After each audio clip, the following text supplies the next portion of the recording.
She entered the luxurious restaurant with trembling hands, clutching the strap of her worn-out bag as if it were armor. It was her first day working at the nearby bookstore, and she'd walked in only to use the restroom. But as she stepped out, confused by the winding hallways, she accidentally wandered into the VIP dining area. The moment she spotted an empty table near the window, she panicked, thinking it was the exit. She sat, hoping no one would notice, unaware that the table belonged to a CEO who rarely tolerated intrusions.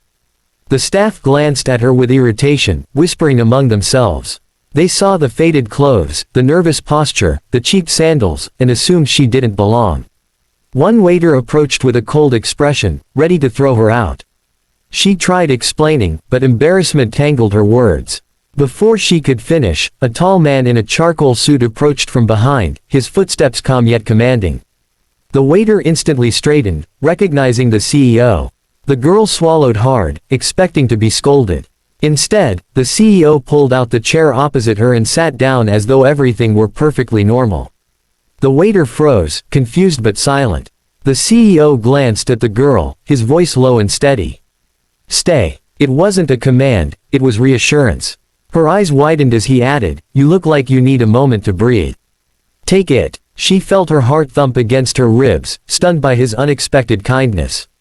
She whispered an apology, explaining how she'd made a mistake, how she didn't belong here, how she would leave immediately.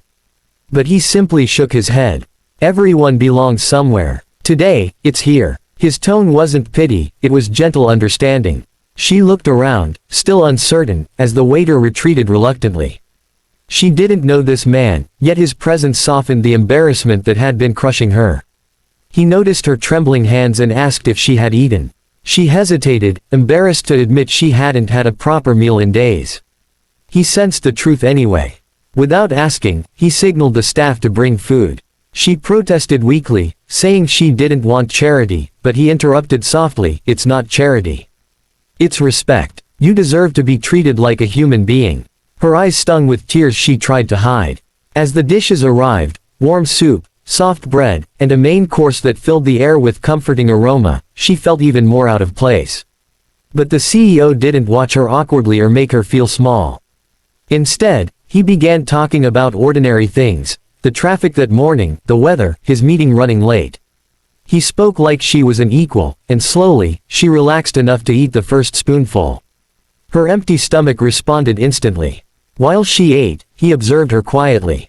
Not with judgment, but curiosity. He asked her name, her story, what brought her to the city. She hesitated at first but eventually shared how she worked multiple part-time jobs after losing her parents, how life had been a series of closed doors and endless responsibilities.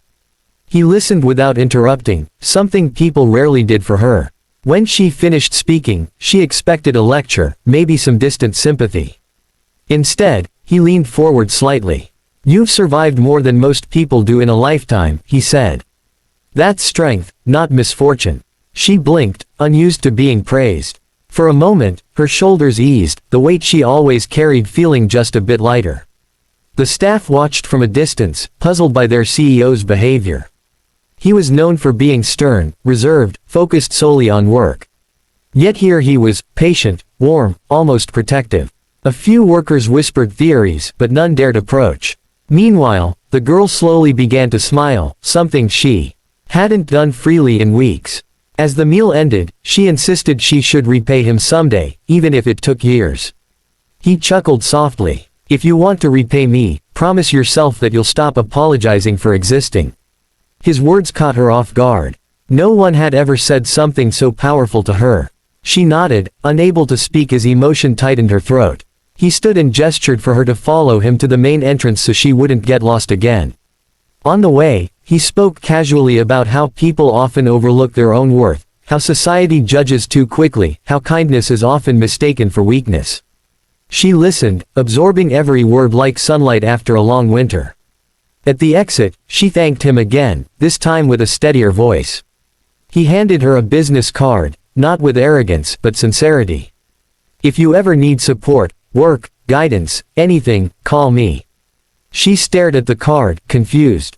"But why?" she whispered. He responded simply, "Because sometimes life gives us strangers to remind us we matter."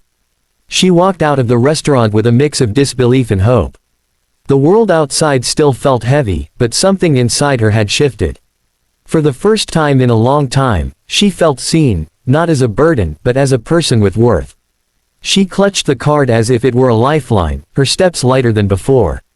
Inside, the CEO watched her leave through the glass doors, a faint smile touching his lips. He wasn't sure why he felt drawn to help her, maybe because he recognized a kind of loneliness in her eyes that mirrored his own. Maybe because power felt meaningless if it couldn't be used to lift someone up. Or maybe, simply, it was humanity.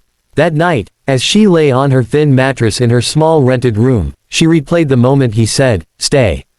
A single word that changed her entire day, maybe even her future. She didn't know what would come next, but she knew one thing now: she wasn't invisible. And sometimes, one unexpected act of kindness could rewrite the entire direction of a life.